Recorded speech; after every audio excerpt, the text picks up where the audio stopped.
Hey guys, how's it going? I figured a fun series would be to cover the different Hutts out there. Seeing as we're probably going to see more of them in this season, and if we don't, we will probably see more of them in season 2, and hopefully go to Nar Shaddaa. So today let's cover Grakkus, the Jedi collecting Hutt. Although it's hard to imagine, the Hutts used to be a powerful warring race. Before the reforms of the Budilla Hestilake Amura, which transformed the Hutts into a rule from the shadows type of species, the massive slugs used to regularly pitch open battles around the galaxy. But by the time of Darth Sidious's rise and the expansion of the Galactic Empire, the Hutts had almost all been relegated to sedentary crime bosses, who couldn't be bothered to move. But there was at least one exception: Grakkus. Grakkus the Hutt was one of the most unique Hutts during the Imperial era. He rejected the norms of his people and devoted his life to perfecting his body. When he wasn't busy exercising, he spent the rest of his time collecting black market Jedi relics. And for some reason, he was obsessed with the now fallen order. So, who exactly was Grakkus the Hutt? Where did his life begin? How did it end? That's the story that we're going to tell today. On the smuggler's moon of Nar Shaddaa, Grakkus owned a sprawling criminal enterprise. By the time Luke Skywalker visited the planet in the aftermath of the first Death Star's destruction, Grakkus was one of the most influential Hutts around. Even when compared to the more powerful members of his species on the homeworld of Nar Shaddaa below, there was something unique about him. Unlike other Hutts, Grakkus was a massive, muscular, hulking being.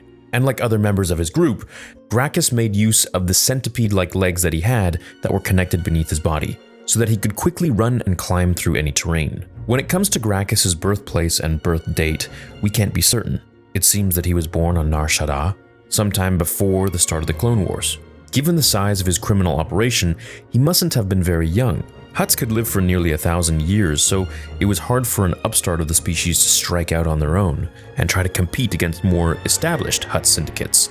The sheer scale and success of Grakkus' gladiatorial operation and spice smuggling cartel were indicators that he might have been much older than Luke or Han might have guessed. Although, in his adventures around Nar Shaddaa, Grakkus let slip secrets about his true origins in small fragments, only when the Hutt was trying to entertain or intimidate his guests. As we already know, there was a time that Luke Skywalker was desperate enough to travel to the smuggler's moon of Nar Shaddaa. You might wonder, what could have made the young Jedi distressed enough to risk that voyage? After all, the streets of Nar Shaddaa were lawless. Unless you were a towering Wookiee like Chewbacca, the odds of surviving a night wandering around were very, very slim. All too often, off-worlders would race to the Hutt-controlled moon, hoping to leave all of their worries behind.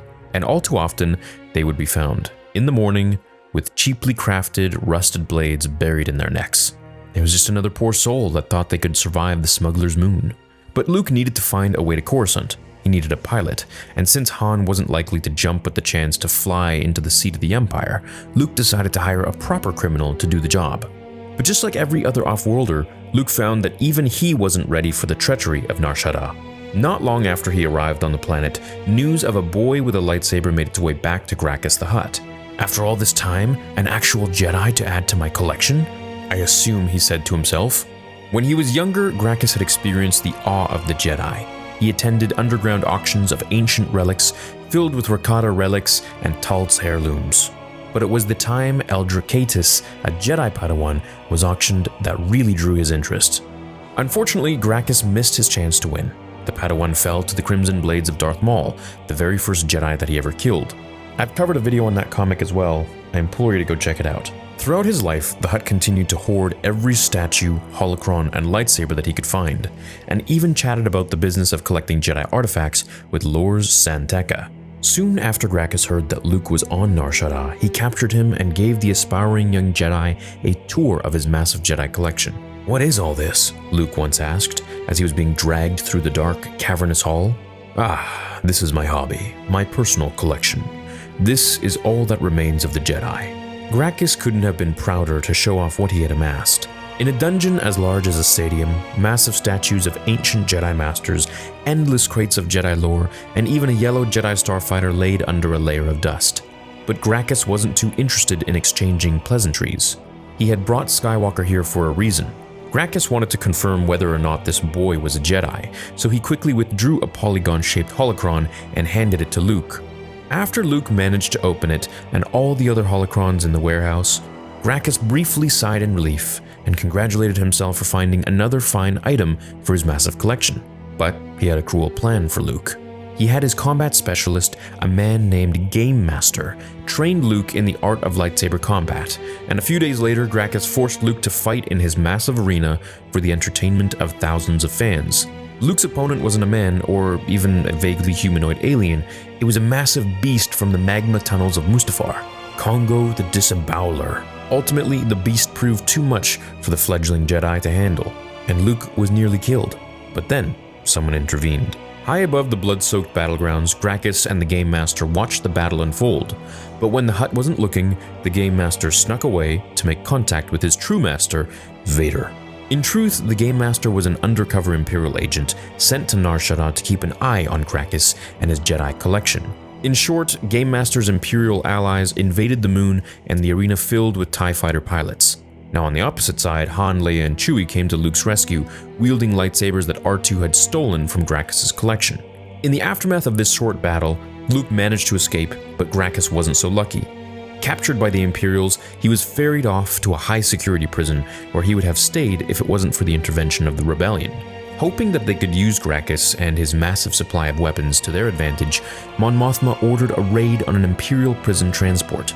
Once the rebels got Grakkus into their possession, Mon Mothma hoped that one of their best smugglers, Han Solo, would transport the crime lord to General Draven. Now Draven was an expert interrogator. It would only be a matter of time before they extracted the location of Grakkus' warehouse. But it wasn't exactly easy to convince the Corellian pilot that it was worth it. Solo couldn't stand the idea of having a Hutt aboard his ship, least of all Grakkus. "I'd sooner have Darth Vader as a co-pilot," was his famous reply when Mon Mothma first brought up the issue. But Solo quickly relented. During the journey, Grakkus managed to break free of his stun cuffs and strangled Solo. It seemed that the smuggler's fears might have been justified. But as Grakkus often tended to do when he thought he had the upper hand, he revealed his full plan to Han, including the planet that held his warehouse. Once Han heard that, he initiated a hidden electric stunner on Grakkus' legs and incapacitated the Hutt. In the aftermath, the rebellion raided Grakkus' warehouse and collected its resources. For the next 3 decades, Grakkus would spend his days behind bars at the Megalox Beta Penitentiary. There, he made himself leader of a local gang and spent his days alongside other cybernetically enhanced Hutts. It wasn't until the arrival of Poe Dameron, who desperately needed to know a comprehensive list of planets that Lor San Tekka had visited, that Grakkus would feel freedom. San Tekka was an explorer and a historian, deeply concerned with ancient Jedi relics. In that way, he shared a kindred spirit with Grakkus the Hutt. At times, Lor San Tekka would even join Master Luke and a young Ben Solo on journeys, hoping to uncover ancient Jedi ruins or long-ago abandoned temples.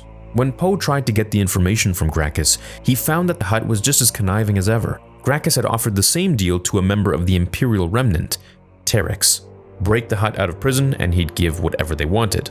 After a massive battle, Poe managed to come out on top, and in the end, Grakkus gave him all of the information he needed. So when we think of the life and times of Grakkus the Hutt, it's hard not to see something special in the Crime Lord. Unlike so many other members of his species, Grakkus devoted his life to becoming a powerful force, not just with his influence, but in terms of his physical might as well.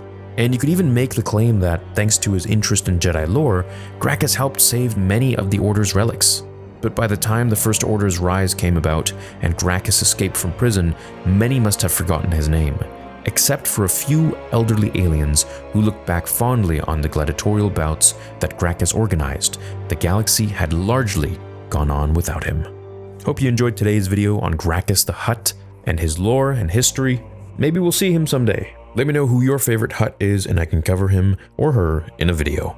Have a great rest of your day, thanks for tuning in, and I'll see you in the next episode of Star Wars Theory. Until then, remember, the Force will be with you, always.